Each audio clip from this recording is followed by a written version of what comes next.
Alors, mes questions. Est-ce qu'il est prévu un bilan carbone individuel pour tous les gens qui prennent l'avion et plein d'autres moyens de transport à l'échelle de la métro? Ce serait intéressant. Ça donnerait peut-être une autre lecture. Dans une des réunions, vous avez évoqué le fait que la métropole avait fait une démarche par rapport aux vignettes critères. J'aimerais bien en savoir plus. Et puis après, par rapport au métro-câble, dans une des réunions, il a été évoqué, je crois, un budget de 357 millions pour les déplacements sur 3 ans, sur 6 ans, sur le PDU. C'est ça? C'est monsieur le maire de Gers qui a évoqué ce chiffre, donc je ne suis pas sûre de vous repréciserez. Donc le métro-câble, 65 millions. Est-ce qu'il n'y a pas des choses à revoir sur les priorités? Je vous remercie. Et je voulais savoir, parce que je n'ai pas bien compris, je voulais juste savoir, moi j'ai une voiture qui est de 2006 et elle a que 76 000 km, elle n'a pas beaucoup de kilomètres, je ne roule pas souvent beaucoup, parce que je prends les transports en commun. Et je suis handicapée, j'ai la carte handicapée. Et c'est quoi, j'ai pas les moyens pour changer de voiture, je suis retraitée, j'ai une toute petite retraite, et comment faire? Et je peux pas c'est-à-dire laisser ma voiture, parce que c'était à mon fils qui est décédé, et j'ai aussi sentimental pour cette voiture-là. Comment faire? Et on va répondre, bien évidemment, on va éluder aucune de vos questions. Après, je rappelle qu'on vous apporte des éléments de réflexion, mais encore une fois, le débat, il va continuer pendant toute la phase de concertation. Donc, toutes les propositions que vous faites sont notées et apporteront des réponses, seront débattues par les élus. Nous aurons au printemps une concertation obligatoire. Dans cette concertation obligatoire seront soumis des règles de fonctionnement de la ZFE qui seront issues de la concertation volontaire qu'on est en train de faire. Et une fois que cette concertation obligatoire se sera déroulée, le président de la métropole, les élus bien sûr, mais le président de la métropole prendra l'arrêté de la ZFE. Donc aujourd'hui, on ne va pas vous apporter des réponses définitives, on est là pour échanger et tenir compte de vos propos. Sur le référendum, Pascal reviendra sur le référendum, c'est un sujet auquel nous avions pensé avant que la ZFE soit inscrite dans la loi. À partir du moment où la ZFE est inscrite dans la loi, nous sommes des élus de la République, nous sommes des élus pour respecter la loi. Alors après, on peut dire que c'est une loi qui n'est pas parfaite, on peut dire que c'est un sujet socialement extrêmement complexe à mener, et je peux vous l'affirmer. Pour autant, c'est une loi, et en tant qu'élus, nous allons l'appliquer. Et on va faire en sorte de l'appliquer avec la plus grande justice sociale possible. Mais encore une fois, ça va dépendre évidemment d'un certain nombre de paramètres. Madame, pour répondre à votre question, alors peut-être que c'est une voiture qui n'est pas critère 5, 4 ou 3, et si d'aventure c'est une voiture qui est concernée, c'est une critère 3, il y a aujourd'hui dans la concertation, on a beaucoup de gens qui nous disent « mais moi je roule peu avec ma voiture ». Donc on peut estimer que c'est un petit rouleur. Il y a des assurances, vous savez, en France qui existent pour les petits rouleurs. Donc c'est une dérogation possible pour les petits rouleurs qui vous permettrait de continuer à utiliser votre véhicule. Voilà un élément de réponse. Il y a d'autres éléments de réponse, c'est des passes dans les concertations. On l'a dit, plus de 1300 propositions. Les passes, c'est 10 jours, 20 jours, 30 jours par an. Vous avez un pass qui vous permet de circuler avec votre véhicule. Vous allez chez le médecin, vous avez des obligations, vous avez un travail qui nécessite plusieurs fois par mois de vous déplacer. Les passes permettront de répondre à ces problématiques. Et puis il y a d'autres propositions qui viendront. Sur la question du bilan carbone individuel, c'est un vrai sujet, ça, parce que, je ne vais pas vous citer, mais peut-être qu'un certain nombre d'entre vous ont lu la bande dessinée de Jean Covici, Un monde sans fin, elle a été vendue à plus de 200 000 exemplaires. Peut-être qu'un certain nombre d'entre vous ont vu le film Don't Look Up, film américain. Mais la question du climat, elle s'est invitée dans nos maisons, dans nos foyers. Moi, avec mes amis, on en parle maintenant depuis 1 an. C'est une question prégnante. Et vous avez compris que la ZFE, elle ne répond pas à cette question. Là-dessus, on n'a pas d'opposition et de désaccord avec vous là-dessus. La ZFE, elle traite les oxydes d'azote, elle traite les NOx, elle traite la qualité de l'air sur cette question. Encore une fois, les SUV, ils continuent à circuler.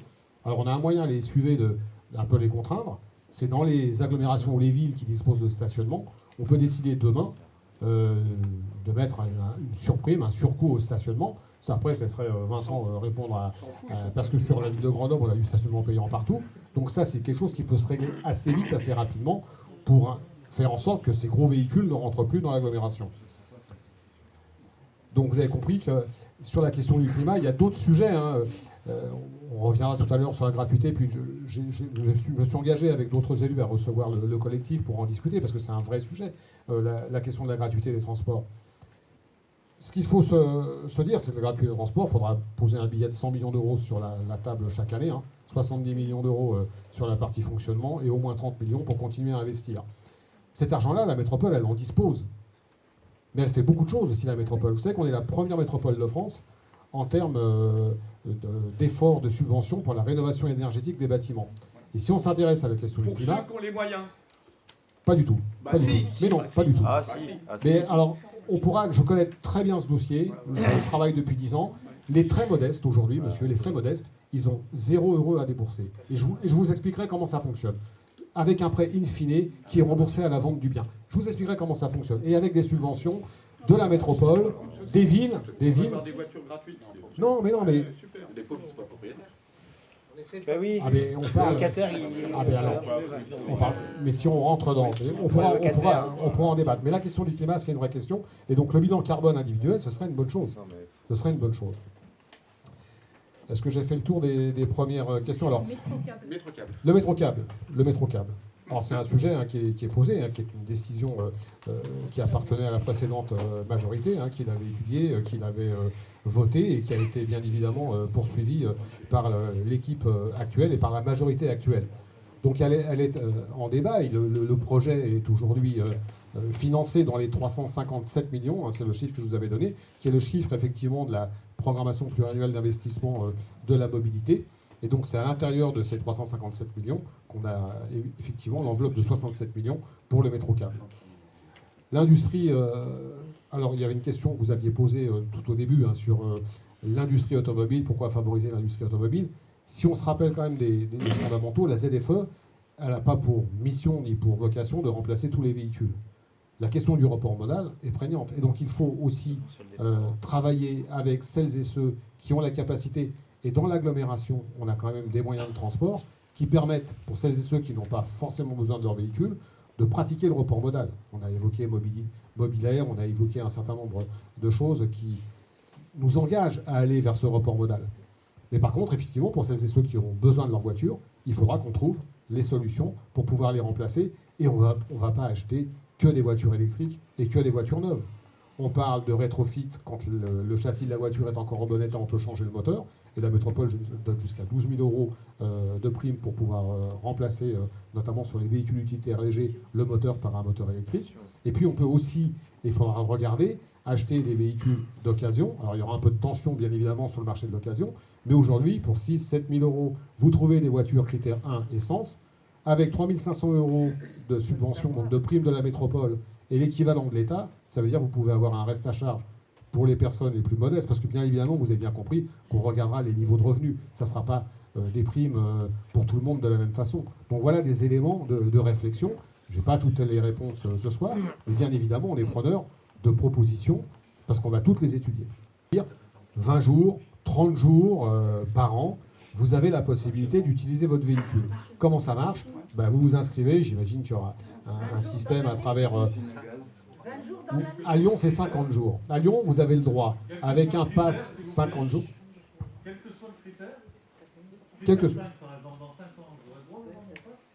aujourd'hui, tel que c'est posé dans la métropole de Lyon, aujourd'hui, c'est quel que soit le critère. Vous avez 50 jours par an, la possibilité de rouler avec votre véhicule. Le premier jour, vous cochez une case, il vous en reste 49, et ainsi de suite jusqu'à la fin de l'année. Donc, je vais faire que 20 jours de mes courses. Mais non, mais madame, peut-être que vous aurez la possibilité d'avoir une dérogation qui sera permanente. Tout à l'heure, je vous disais tout à l'heure, il y a beaucoup de dérogations, mais peut-être que pour éviter de faire des centaines de dérogations qu'il va falloir instruire au niveau administratif, le pass peut être une bonne solution dans un certain nombre de cas. Ce n'est pas la solution universelle. Ça peut être une bonne solution dans un certain nombre de cas. On imagine aussi des dérogations, ça nous a demandé, pour les gens qui travaillent très tôt le matin, qui ont l'obligation de partir à 4 ou 5 heures du matin, à cette heure-là, vous n'avez pas de tramway, vous n'avez pas de bus. Donc bien évidemment, il faudra étudier la question de la dérogation. C'est souvent ceux qui sont payés le mieux aussi. Et puis j'en termine là, il y a la question, vous l'avez compris, des horaires qui est posée. est-ce qu'on va vers une ZFE permanente ou une ZFE horaire, c'est-à-dire qui vous permettent de circuler le week-end et puis le soir, par exemple, après 19h?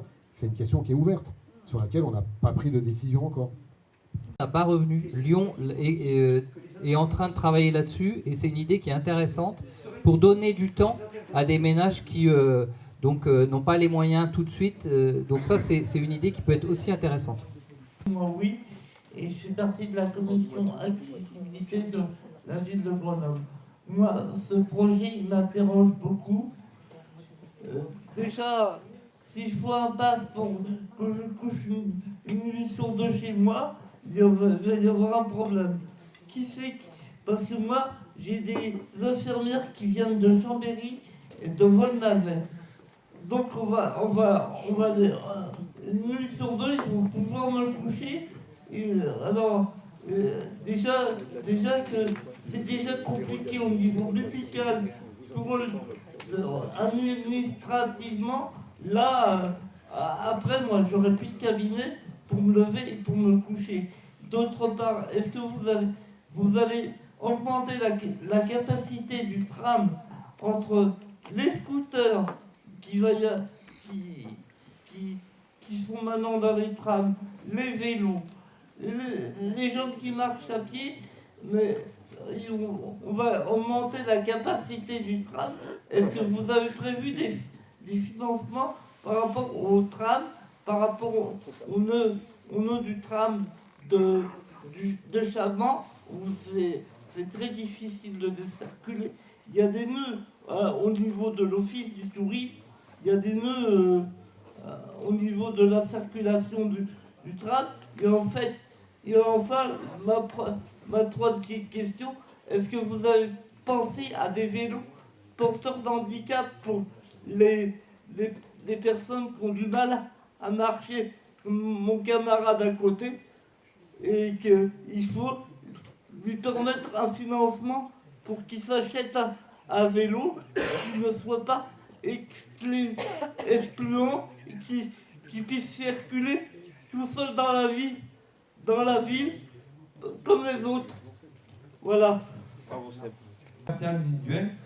Et nous, pour faire nos actions, on a besoin de la voiture pour aller dans d'autres villes, dans d'autres lieux, pour récupérer les invendus dans la grande distribution, faire de la désobéissance civile.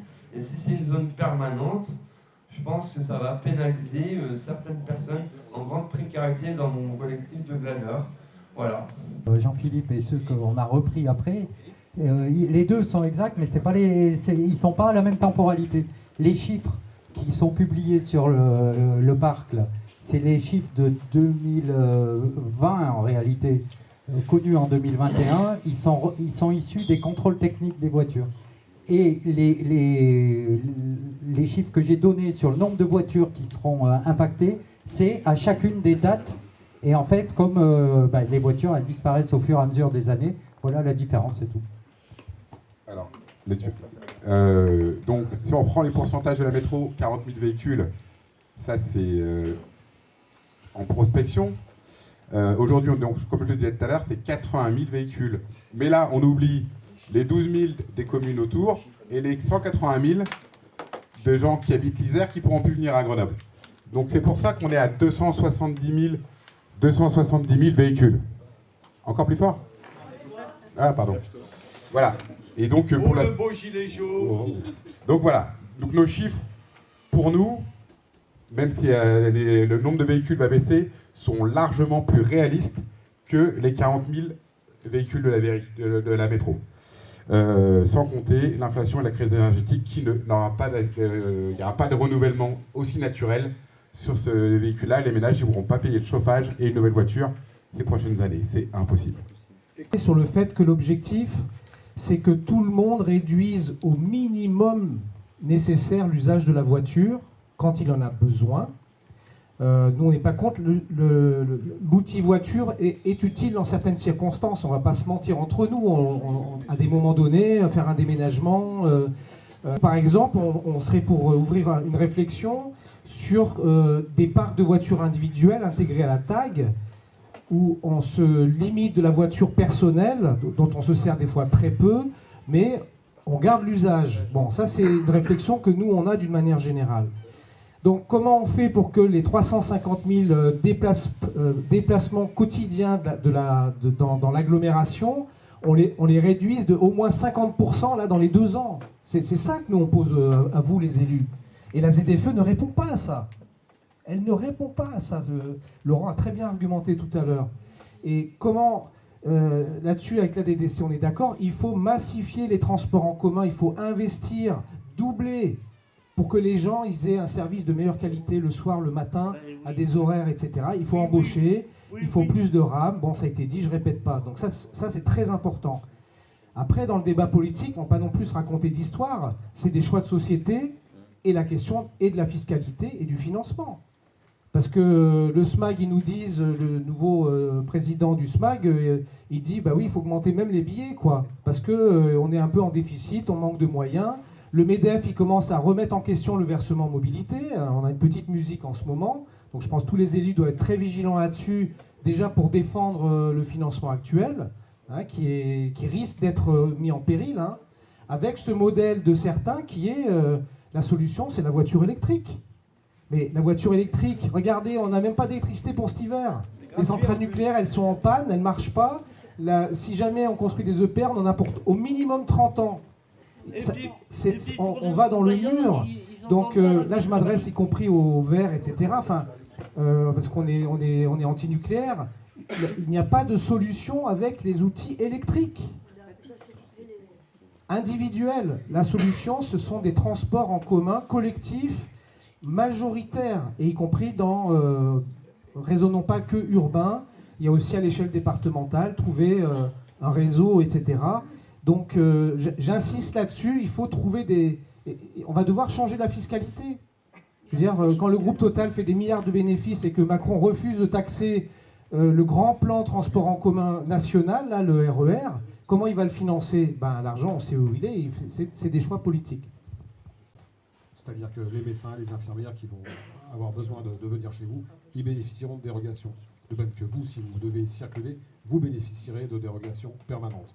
Sur la question de vélos adaptés pour les personnes à mobilité réduite, dans la mesure où effectivement ces vélos existent, puisqu'on a prévu des subventions pour le vélo et pour le vélo à assistance électrique, bien évidemment les subventions viendront et permettront d'acquérir ce type de vélo.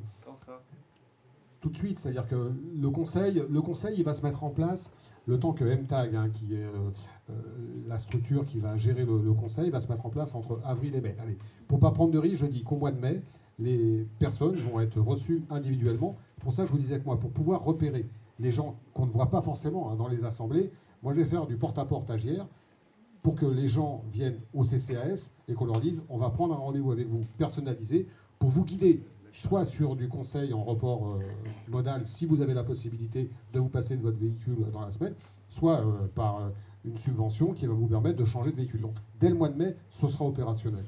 La banque alimentaire de Grenoble, hein, qui a des véhicules anciens, va bénéficier de dérogations. Tous les métiers qui permettent effectivement d'accompagner socialement les plus défavorisés vont bénéficier de dérogations. Sur les ZFE, je pense que c'est un très très gros euphémisme. Je ne dis pas qu'elle n'est pas parfaite, c'est qu'elle est complètement éclatée, je suis désolé, mais si on a une perspective écologiste un peu sérieuse, on sait que c'est pas du tout ça qu'on doit faire. Enfin, ok, donc la pollution aux oxydes d'azote, c'est important pour la santé publique, mais on sait bien qu'aujourd'hui on est dans une situation de crise systémique qui nous oblige à régler beaucoup de problèmes en même temps. Vous m'avez dit, et voilà, ça ne fait pas grand-chose sur les une baisse de 34%, je crois, si on numéro est bonne, mais il n'y a pas de source, donc ça c'est quand même déjà un peu gênant et j'aimerais beaucoup savoir, du coup, c'est quoi les hypothèses de calcul? Qu'est-ce qui vous permet de dire que ça va baisser les gaz à effet de serre? Est-ce qu'on prévoit de mettre beaucoup de voitures électriques à la place? Mais bon, au-delà de ça, donc ça a été dit par Michel, par exemple, donc on a un problème systémique sur les ressources en énergie. On sait que si on essaye de remplacer le parc automobile thermique par des voitures électriques, on va sans doute pas du tout avoir assez de cuivre ou d'autres ressources. Ça va pas le faire. Et vous essayez, du coup c'est pas contre vous, la loi elle vous est imposée, je reconnais que voilà, vous êtes les élus et vous essayez de cette contrainte-là. Mais là j'ai l'impression que vous essayez quand même de résoudre une équation qui est impossible. Parce que du coup, vous allez devoir apporter des aides individuelles à des personnes, donc peut-être offrir des aides sur des véhicules électriques. Mais bon, c'est peut-être de l'argent qui aurait été mieux investi dans des transports publics.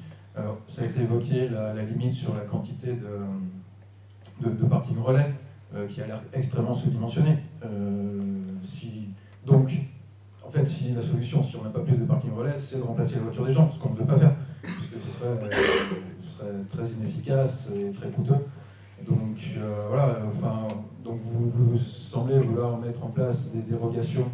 Par exemple, vous avez parlé de dérogations sur les horaires, peut-être pas une ZFE permanente, mais dans ce cas-là, on se trouve avec le problème du contrôle. On sait que c'est...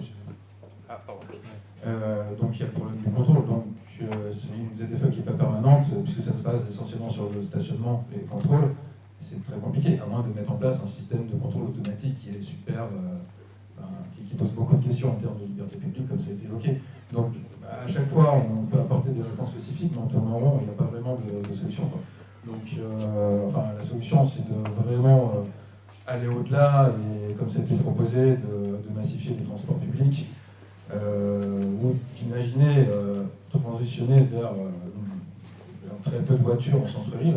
Mais ça, c'est complètement différent, c'est une autre temporalité que ce qui nous est imposé là à court terme. Et donc, est-ce qu'il y a un vrai projet d'investissement massif, par exemple sur les transports publics? Est-ce que ça commence à être discuté? À Montpellier, la ZFE, pour la mettre en place, ils ont investi 1,5 milliard, je crois, quelque chose comme ça. Donc voilà, est-ce que ça, c'est des choses qui sont discutées à la métro aujourd'hui? 45, vous avez débattu, les gens ne savent pas forcément. Donc, lors de ce débat, il y a une note d'information qui a été présentée, il y a un vœu aussi qui a été adopté. Donc, M. Véry et Cloler, vous étiez bien sûr vice-président en charge de tout ça. La question que je pose très courte, ce vœu est adressé à l'État, est-ce qu'il y a eu un retour pour demander effectivement un accompagnement renforcé? D'autre part, M. Cloler, vous avez dit on pourrait éventuellement amplifier la concertation. Ça dépendra, je m'adresse à M. Christou, des municipalités. Je n'ai pas constaté d'amplification concernant la ville de Grenoble, puisqu'il y a eu une réunion sur l'espace public le 15, rue Félix-Poulain, et puis il y a eu une réunion le 14, nous y étions à la mairie. Donc, je n'ai pas constaté d'amplification. Je remercie d'autant plus le quartier Beria qui a procédé à l'amplification. On voit bien qu'il y a du monde qui est ici présent. On ne peut que tous s'en féliciter. Dernier point, vous avez parlé beaucoup, et je comprends pourquoi, de véhicules, mais je veux savoir, est-ce que vous avez une estimation du nombre de personnes concernées? Parce que les véhicules, c'est bien, mais les personnes qui sont transportées par ces véhicules, c'est mieux. Combien de personnes sont concernées, sont donc impactées par cette ZFE critère? Merci beaucoup pour votre réponse. 49% des émissions de CO2, on se demande un petit peu les gens qui ont les critères 1 ou 2, qui sont en fait les plus polluants. Il faut dire, il y a un niveau... une corrélation en fait entre le niveau de richesse et le niveau de pollution. À quel moment dans votre dispositif vous allez les toucher ces gens-là? On l'a déjà évoqué, si on a un peu une dérogation. Ouais, alors non, mais eux ils n'ont pas besoin de dérogation. Au niveau des gens qui ont les critères 3, 4, 5, il y aura des subventions, il y aura des dérogations, il y aura des passes, mais en fait c'est des mesures inégalitaires, inéquitables, qui à mon avis, à mon sens, peuvent générer un sentiment de justice.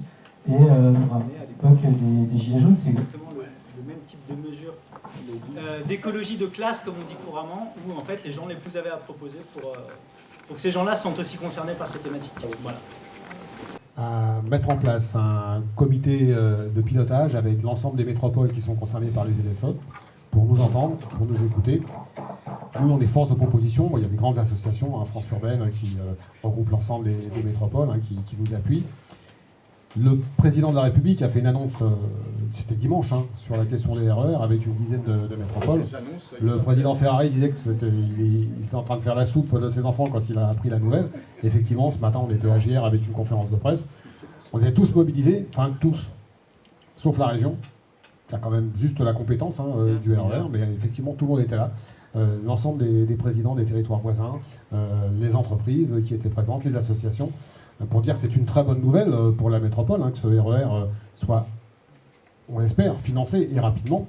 malgré tout, même s'il est financé rapidement, même si on débloque des fonds, ce ne sera pas avant 2027 qu'on va pouvoir commencer à réouvrir les gares voisines, Domaine, Tansin, et puis on va jusqu'au Voironnais, on va dans le Grésivaudan. Mais c'est quand même une très bonne nouvelle pour l'agglomération, cette réponse de l'État, et maintenant il va falloir se mettre au travail. La question du contrôle, c'est une très bonne question.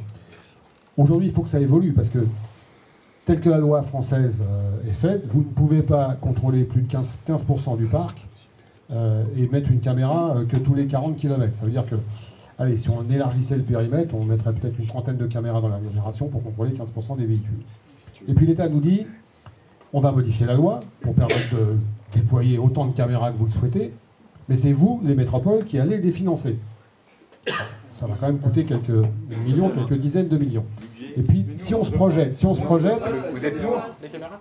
On n'en veut pas, nous, on veut pas vivre dans un pays où... Je vais vous dire un mot là-dessus. Et vous allez comprendre que je ne suis pas forcément favorable. Mais c'est... Voilà. Ah, mais laisse-le parler un peu. On se laisse parler. L'État nous dit, on ne sera pas prêt avant l'automne 2024, donc le temps de modifier la loi, de faire en sorte de pouvoir passer des marchés. Ça veut dire qu'une métropole comme la nôtre, si jamais elle lance ses marchés à l'automne 2024, elle n'aura pas de caméra avant fin 2025 dans le meilleur des cas. Elle devra les financer. Et compte tenu du dispositif qui est mis en place, ces caméras, elles vont durer 5 ans. Pour celles qui ne seront pas démontées ou criblées, hein, parce que voilà, là aussi cette question de la sécurité dans notre agglomération, quand même, il faut se le dire en toute tranquillité entre nous. Hein. Ça veut dire qu'on va dépenser des dizaines de millions d'euros pour un système qui va fonctionner 4 ou 5 ans et qu'il faudra démonter au bout de 5 ans. Vous avez compris que personnellement, je pense que ce n'est pas une bonne idée. Aujourd'hui, la ZFE VULPL, elle est contrôlée grâce aux forces de gendarmerie et de police, avec le préfet d'Isère qui accepte de les mobiliser. On la contrôle quelques fois par an. Et aujourd'hui, ce qui remonte des services de police, et dont policiers municipaux sont aussi associés, c'est 15% de fraude. 15% de fraude sur la VULPL. J'ai envie de dire, et même si il y avait 20 ou 25% de fraude sur la ZFE, tout véhicule, est-ce qu'il faut mettre des caméras? Vous avez compris que je pense que ce ne serait pas une bonne utilisation de l'argent public, mais ce n'est pas une décision qui me revient, c'est une décision qu'on va débattre avec l'ensemble des élus du Conseil métropolitain, et à un moment donné, il faudra dégager une majorité, mais vous avez compris quels seront mes arguments. Les gaz à effet de serre, on va en parler, puisqu'il y a eu beaucoup de questions sur ce sujet, et vous l'avez compris, voilà, dans ma délégation, j'ai le climat aussi. Et vous avez raison, aujourd'hui, 10% des Français les plus riches émettent davantage de CO2 que les 50% des Français les plus pauvres. Il y a une injustice sociale, mais caractérisée. Quand on dit qu'aujourd'hui, on émet en moyenne en France 10 tonnes de CO2, ça veut dire que certaines personnes émettent 100 ou 50 ou 100 tonnes, mais les plus pauvres, ils émettent déjà à peine 2 tonnes de CO2 par an. Ils sont déjà à la neutralité carbone de 2050, parce que atteindre la neutralité carbone en 2050, ça veut dire diviser par 5 nos émissions de CO2. Alors qu'est-ce qu'on fait la métropole pour répondre à cette question, qui est une question, vous l'avez compris, évidemment complexe? On a lancé ce qu'on appelle le scénario de rupture, une étude de neutralité carbone. On est en train de modéliser les 4 scénarios de l'ADEME. En 2020, l'ADEME avait modélisé des scénarios pour atteindre la neutralité carbone, avec des scénarios très frugaux et des scénarios très technologiques. Pour faire très court, le premier scénario, il n'y a plus de résidence secondaire en France, vous mangez plus de viande, vous vous déplacez majoritairement à vélo, ça c'est la partie très frugale, qui aura peut-être qui posera question en termes d'acceptabilité sociale. Puis vous avez un scénario complètement aujourd'hui, l'économie ne change pas, et c'est la techno qui va nous sauver. À Grenoble, où les 2 degrés de réchauffement climatique sont déjà atteints, que l'on fera dans le sud de la France ou dans le nord de la France. Donc on est en train de réfléchir avec les élus, les techniciens. On est accompagné par des bureaux d'études qui ont cette expertise, et on sera amené à communiquer. Et bien évidemment, on a présenté ces travaux à la Convention citoyenne pour le climat, et Pascal en dira 2 mots, les 120 citoyens qui avaient été tirés au sort, qui nous ont fait 216 propositions, dont certaines, je vous l'assure, décoiffent. Mais moi, je suis ravi. Moi, je suis ravi que ces propositions, elles décoiffent, parce que ça va nous obliger, nous les élus, nous mettre en responsabilité de débattre et de répondre à l'ensemble de ces questions. C'est pas facile, c'est pas un sujet facile. Mais on ne peut pas l'éluder. Quand je vous disais que le climat, il s'est invité dans nos foyers, moi, il n'y a pas un week-end où je passe pas avec des amis à discuter de cette question pour essayer de l'acculturer. Je peux vous dire que les 120 citoyens qui ont été tirés au sort, qui n'étaient pas des militants, qui ne connaissaient pas la question environnementale, aujourd'hui, ce sont nos ambassadeurs. Et ils portent ce sujet partout où ils vont en discuter. Donc c'est important qu'on s'en imprègne. Ce ne sont pas des sujets faciles, mais ce sont des sujets importants pour la vie, tout simplement pour la vie à la fin de ce siècle. et pour nos enfants, nos petits-enfants. Je commence par la vidéosurveillance généralisée, puis ensuite je viens sur le VIR.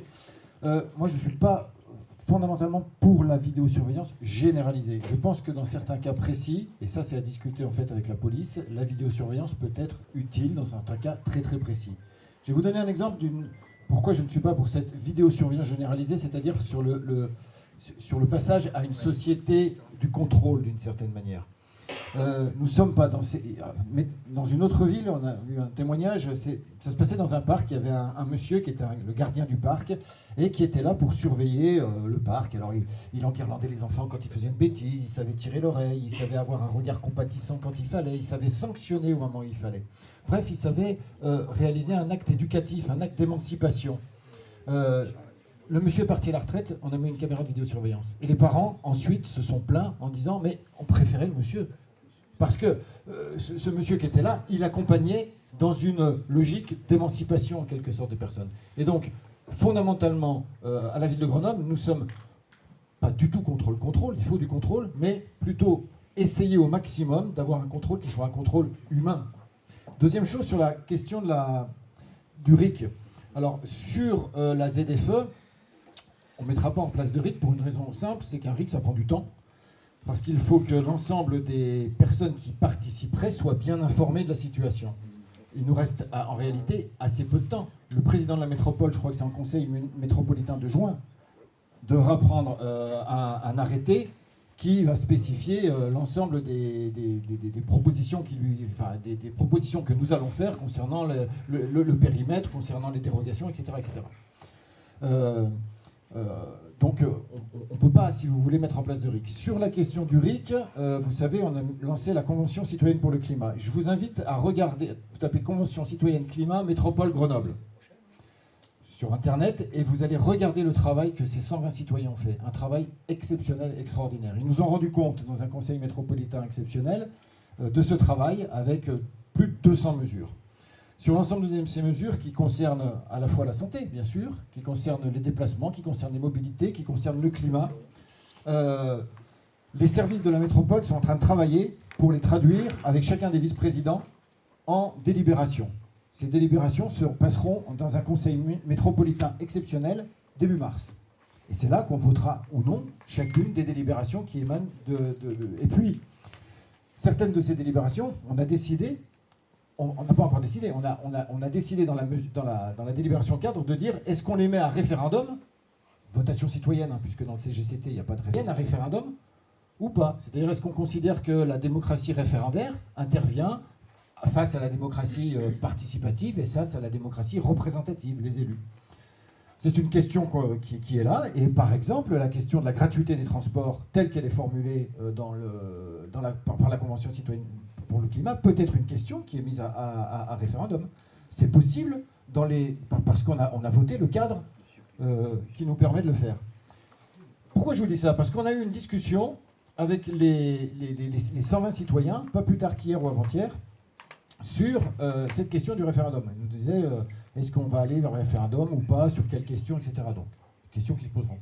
Et puis un certain nombre de personnes qui ont participé du début à la fin à la Convention citoyenne sur le climat émettaient une position assez frileuse face au référendum. Tout dépend des questions qu'on pose. Hein. Il y a des questions où on voit bien qu'on peut répondre lui tout de suite, mais en disant mais si les citoyens ne sont pas suffisamment informés, ceux qui vont participer au référendum, si ils n'ont pas suivi le chemin que nous avons suivi. Je vous rappelle que les 120 citoyens tirés au sort, on avait posé une seule question pour avoir la même représentation face au climat que dans l'ensemble de la population française. Si vous posez la question à la population française, quel est le problème principal qui vous préoccupe? Seulement 20% des Français vous répondent le climat. Et on s'est débrouillé pour que sur les 120 personnes tirées au sort, il y en ait aussi 20% qui répondent la même chose. Donc que l'opinion, si vous voulez, par rapport au climat soit représentative de la population. Ce que disait notre collègue tout à l'heure, c'est-à-dire qu'il ne s'agit pas en fait de 120 militants. Et bien ces personnes-là ont suivi un chemin d'information, et à force d'être informés, ils ont pris des mesures, telles que Pierre Véry vient de le dire, qui apparaissent équilibrées bien sûr, mais assez radicales quand même dans leurs propositions. Et la réponse qu'ils nous font quand on commence à rentrer dans la logique du référendum, en tout cas les premières réflexions, c'est de se dire, ah oui, mais attendez, mais si les gens ne sont pas suffisamment formés, est-ce que vraiment, il ne va pas y avoir un vote un vote de rejet de certaines mesures? Ah mais oui, mais si vous mettez en place un référendum, il faut qu'il y ait un débat public. Ah oui, mais attendez, mais si on met en place un référendum et qu'il y a peu de participation, qu'est-ce que ça va signifier, etc. Donc tout ça pour vous dire, et j'en termine là, que la question du RIC, c'est une question qui est posée, sur laquelle nous n'avons pas encore répondu, mais qui fait partie des possibilités. Et donc, bon, ça arrive un peu tard, mais tant mieux si ça arrive. Mais si on lit en fait ce qu'on appelle le reste à charge, c'est-à-dire ce qui restera à charge de la personne une fois une série d'aides qui seront fournies. Donc, je vais me lever parce qu'on me fait signe. Et donc, si on lit en fait le reste à charge qui reste pour des personnes qui auraient plus de 13 000 € annuels de revenus. D'accord ? En gros, le SMIC, hein, si je la fais courte, c'est ça. On lit reste à charge 6 700 €. Reste à charge 14 500 €. Reste à charge 11 000 €. Reste à charge 6 700. Reste à charge 1 900. Ça mélange tout. Hein. Par contre, voilà, la question qui est posée sur pourquoi en fait on fait la pression sur les classes populaires. La compensation que vous proposez, excusez-moi de le dire, elle est ridicule. C'est quasiment pour des gens qui gagnent 13 000 € par an, la moitié de leur revenu annuel. Regardez, la proposition qui est travaillée, c'est 1 000 € de plus que ce que fait Strasbourg, c'est 1 500 € de plus que fait le Grand Lyon. C'est pas du tout une obole. Il faut regarder. Après, on est sur des évolutions assez rapides quand même, notamment sur l'offre des véhicules basse émission et du prêt à taux zéro qui peut renverser l'équation. C'est-à-dire que si vous avez une auto qui a un très faible coût d'usage et que vous avez un prêt à taux zéro pour l'acheter, déduction faite des aides, forcément, il y a moins besoin que la collectivité mette au pot. Ce que je veux redire là-dessus, c'est que de toute façon, l'objectif pour nous, c'est pas de financer des voitures. Et là-dessus, je pense qu'on sera d'accord. C'est de participer aux transitions de mobilité. Et on a bien, enfin vous le retrouverez sur les documents de travail qu'on a fait, la question des aides sur les voitures, c'est en dernier recours quand il n'y a pas d'autre solution. Nous, l'objectif pour nous, c'est pas d'acheter des voitures. Après, nous, on est en concertation volontaire. Moi, j'ai participé aux ateliers sur l'accompagnement. Les gens qui ont travaillé sur l'accompagnement, ils ont passé un message extrêmement clair. Après, c'est un atelier de 25 personnes. Hein. Les élus rediscuteront après. Et on verra ce qui ressort aussi des 1200 écrits qui sont faits, où là, on n'a encore pas l'analyse. Mais en tout cas, l'atelier d'accompagnement, il nous a dit travailler des solutions collectives, travailler de l'autopartage, travailler du transport, n'utilisez pas l'argent des impôts pour payer des voitures. Voilà. Mais ça, c'est issu de la concertation. C'est pas l'avis de tout le monde. Hein. Voilà. Sur l'accompagnement des ZFE, il proposait de revoir justement par rapport à cette injustice sociale, de revoir les critères justement, en intégrant le nombre de kilomètres, en intégrant les députés, il y a 2 députés, M. Le Seul et M. Millienne, qui ont fait une mission flash pour l'accompagnement des ZFE, qu'ils trouvaient ces vignettes critères injustes et qui proposaient d'intégrer dans ces vignettes le poids de la voiture, l'entretien du véhicule, et ça revient à ce que vous disiez, madame, et puis aussi le nombre de kilomètres à faire. Et ma question, c'était, est-ce que la métropole, vous avez réfléchi à justement améliorer ces critères? Ça, il me semble que c'est quelque chose de possible. Et puis je trouve qu'effectivement, on parle beaucoup de la voiture, et on sait qu'effectivement, on ne pourra pas utiliser une voiture électrique comme on utilise notre voiture thermique, parce qu'au niveau énergétique, on va à la catastrophe avec les limites, en particulier en minerai de notre planète. Oui, non mais c'est pas la solution, la voiture électrique. Donc ce que je voulais vous demander, ce que je voulais savoir, c'est quels sont les scénarios, parce que là vous avez parlé de scénarios par rapport aux aides que vous allez faire par rapport aux voitures, et moi c'était... Est-ce que vous avez fait des scénarios justement sur les reports et sur justement les transports en commun? Est-ce que vous avez dit, ben voilà, on a chiffré que, je dis par exemple, le Lyon-Grenoble, ça va coûter tant, on va en mettre tant, etc. Est-ce qu'on a parlé de choses comme ça? Parce que dans vos scénarios proposés, là, on a des scénarios sur la voiture. Et qu'est-ce qui est proposé par rapport au report modal. Bien sûr, j'aimerais bien discuter avec vous sur les modalités, notamment pour avoir droit à ces dérogations. Combien de temps ça va prendre? Est-ce que ça va coûter de l'argent? Qu'est-ce qu'il va falloir faire comme démarche administrative? Tout ça, c'est très important. Moi, en tant que... Donc là, je parle en tant que locataire. Moi, j'habite un immeuble qui est situé au 83 rue Malifaux, qui date des années 1970. C'est une passoire énergétique. Et ça n'a jamais été renouvelé. Ah, alors, pour une fois, est-ce qu'on pourrait arrêter avec cette écologie punitive? Parce que moi, je suis seulement locataire et mon appartement n'a jamais été, au niveau de l'isolation, c'est une catastrophe. C'est une catastrophe. Voilà, donc, qu'est-ce qu'on peut faire pour obliger les bailleurs à mettre aux normes les bâtiments? Voilà. Le sujet, les bailleurs qui louent, les propriétaires bailleurs, qui sont des marchands de sommeil, qui louent des appartements énergivores, ne pourront plus les louer pour les dernières catégories, les plus énergivores, dès 2023. Ça veut dire qu'ils vont être obligés de faire des travaux, ou alors ils ne pourront plus les louer. Donc c'est une réponse, en tout cas, que le législateur a prévue. Sur les dérogations, bien évidemment, ce sera gratuit, et bien évidemment, vous serez accompagné personnellement. On pourra en prendre 2 minutes pour en discuter. Ça sera en place au mois de mai. Paupérisation de la population, vous avez raison, madame, on est passé de 8 ou 9 millions de gens en dessous du seuil de pauvreté à près de 15 millions. Là. Et avec la crise énergétique qui est devant nous, on est vraiment en face d'un mur. Et encore une fois, il ne faut pas opposer, j'entends tous les discours, moi je dis souvent dans des réunions publiques et dans ma propre commune, il ne faut pas opposer écologie et justice sociale. Il faut que l'écologie, elle soit sociale. Autrement, il n'y aura pas d'écologie dans ce pays. Et ça veut dire qu'il faut aider les plus modestes. Et c'est ce qu'on fait. Les subventions qui sont données, elles sont majoritairement données aux plus modestes. Après, une métropole, elle n'a pas des moyens incommensurables. Vous avez bien compris qu'à un moment donné, l'argent que l'on distribue, c'est l'argent qui provient et de nos impôts et des impôts des sociétés. Donc à un moment donné, il faut aussi raison garder, c'est-à-dire qu'il y a beaucoup de choses à faire. Et sur le climat, on parlait là des rénovations énergétiques, c'est la priorité aussi des priorités dans le bâtiment. Parce que si on ne fait rien, ce sera pire après.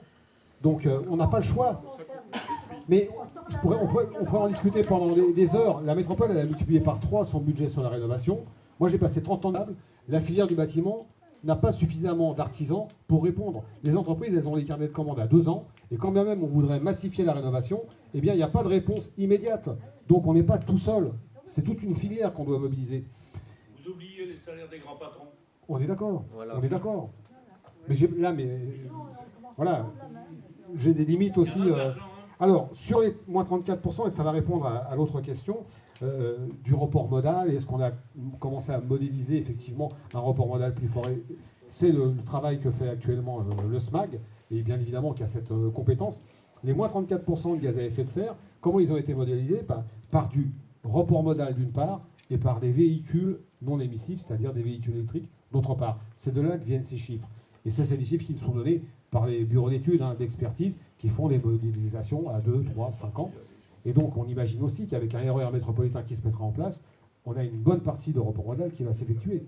Parce qu'aujourd'hui, vous avez vu comment fonctionne le train entre Grenoble et Lyon, enfin, c'est une vraie catastrophe. Quand vous le prenez, vous êtes sûr de partir des fois, mais vous n'êtes pas sûr d'arriver à l'heure. Donc voilà, tout ça, ça nécessite aussi un travail de proximité avec, encore une fois, la région. La région qui est cruellement absente de tous nos débats, Et pourtant, c'est elle qui a la compétence sur le ferroviaire. Mais ça sera bloqué au Le Pen. On a réussi à peu près à tenir le débat. Je sais que c'est dur. Parce qu'il y a des choses qu'on entend depuis longtemps et qu'on attend encore beaucoup. Moi, je vous ai mis, pour le passage à l'action, une réunion la semaine prochaine, stop critères, sur toute cette écologie de classe qu'on nous impose. Je voudrais qu'on change de vocabulaire. Les défavorisés, c'est pas vrai, c'est les précaires ou les précarisés.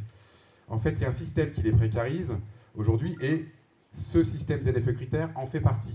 Aujourd'hui, vous avez des documents de communication sur la ZFE qui sont beaucoup trop orientés positifs.